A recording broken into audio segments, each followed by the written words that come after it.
In this video, I'll be showing you step by step how to add your bank information inside of Zoho Books. It is super easy to do.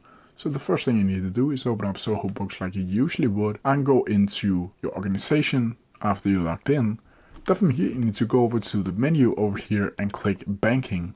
Then from here, you'll have two options to add in your bank information. Either you can connect directly to your bank or credit card, or you can add it manually.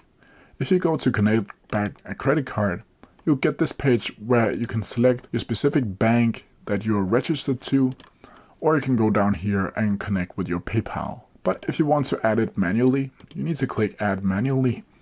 And over here, you need to select the account type, either bank or a credit card. You need to add in an account name, an account code, the currency of the account number, the bank name, and the bank identifier code. You can also down here add a description if you want to do that, and you can add whether or not it should make a priority of this specific bank.